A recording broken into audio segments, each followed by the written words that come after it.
Hi everyone! As promised, today we are back in the workshop with the goal of testing my homemade Batsignal to see if it can project an image all the way to the clouds. Spoilers, I've already filmed that section of the video and it works really well. Before we look at that footage in detail, I'd like to show you an inexpensive and easy way to build an image projector for yourself. It doesn't have to be a big expensive project like this one, and whether or not you want to build your own Batsignal, I think you'll be surprised at some of the more practical and educational uses that a mini projector can have. In my previous video, we looked at how a lens works to project an image. In this Batsignal setup, I have a bat image set at the focal point of a lens with a very bright flashlight behind it. A shadow of the image is projected in the beam, and we get our Batsignal with only 3 essential pieces: a lens, an image, and a light. We can replicate this on any scale using larger or smaller lenses.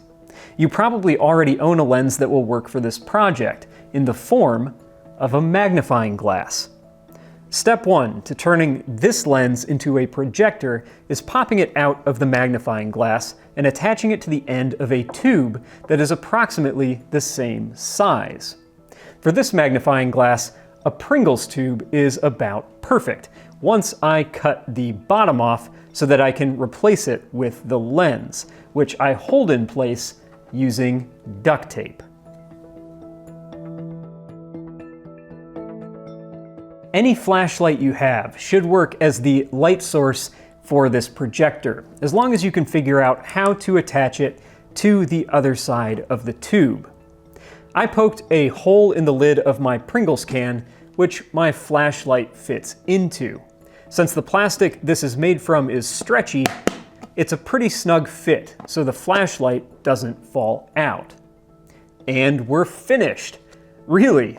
We haven't put an image inside of this yet, but already this tube is a functioning projector, which works very well for the purpose of turning your ordinary flashlight into a long-range spotlight.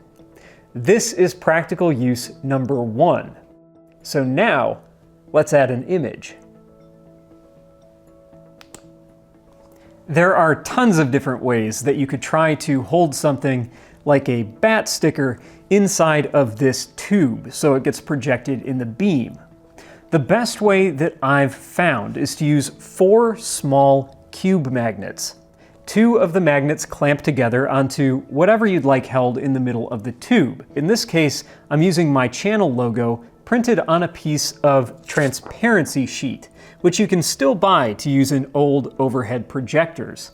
It's actually made for almost this exact purpose. Now, once this little piece of plastic is between the magnets, it goes inside the tube, and the other 2 magnets are brought close to the outside until they snap together. Now we have a way of moving and securing our image inside this tube just by moving the magnets along the outside. Once the flashlight is back in place, this is how we bring the image into focus. We can even rotate the image from the outside. Pretty cool. I can put my logo on the side of a building about 200 feet away, even further if I used a brighter flashlight. Now you don't have to use an old transparency sheet for your projected image. You could also snap a regular piece of clear plastic between the magnets, maybe cut from the side of a plastic bottle. Then you can use a marker to draw whatever image you want onto the plastic so it's projected into the beam, or just use a sticker.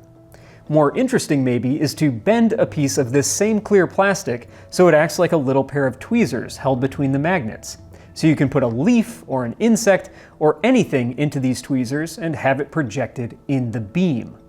This can work almost like a microscope, projecting an enlarged image of the object. I made a second projector using an old mag light instead of the Pringles tube. The lens from a smaller magnifying glass fit perfectly inside of the front of the flashlight, and I drilled a hole at the bottom to, I guess ironically, stick my other flashlight inside as the light source. This works really well. Whatever is used as the tube in this project doesn't really make a difference. So that is how you build your own projector on a small scale. Now let's take the large version outside, powered by a flashlight almost exactly 100 times more powerful than this one, and see how it looks on the clouds.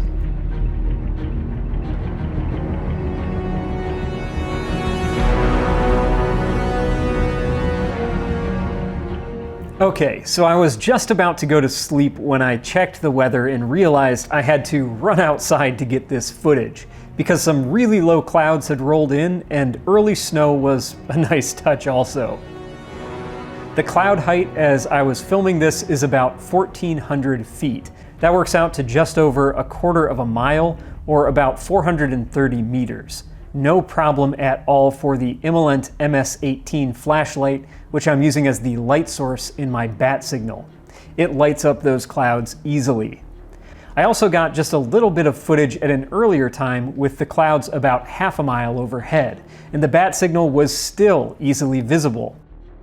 At this 1,400 foot cloud height, I did some napkin math, and the widest part of the bat image works out to be somewhere around 150 feet wide.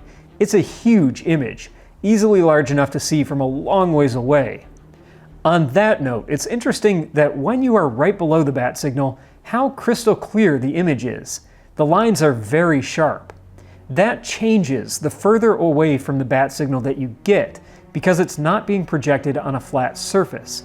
We saw a great example of this in my first video where I projected the beam onto two overlapping tree lines. From one camera's perspective, the image was obvious, but from the side, we could see how uneven the surface was. It makes the image really hard to see because it's broken up between different surfaces of varying distance. When we're dealing with clouds, it also becomes an issue that the clouds are somewhat transparent, so the beam doesn't stop as soon as it hits them. It smears along into a three-dimensional shape that also makes the bat image a little less obvious. Both of these problems can be avoided by just observing the bat signal from a position more in line with the source. That doesn't mean you need to be next to the bat signal for it to be effective, just somewhere in line with the beam, even if that means you're way behind it. If you were trying to make an image visible to an entire city, the best way to do it would be to put the projector near the outskirts, on top of a tall building, and shine it onto the clouds with the city at your back. That way the entire city is behind the beam and the effects of viewing the image from an odd angle would be pretty much non-existent. I think the way the bat signal is used in Gotham is close to reality in terms of what you would need to do to make such a thing work. Now, controlling the weather, on the other hand, so you always have an appropriate cloud to project on whenever a robbery is taking place, is perhaps a little less realistic. Maybe it would be better to invest in a bat blimp. Well, I hope you enjoyed this project, and I really hope to see some video responses to this one. If you make your own projector, post a clip to YouTube and send the link to nighthawkvideoresponse@gmail.com. I have a playlist featured on my channel homepage, which your videos can be featured in if they're related to my projects and appropriate to be shared. Thank you for watching, leave your comments below, and I'll see you next time.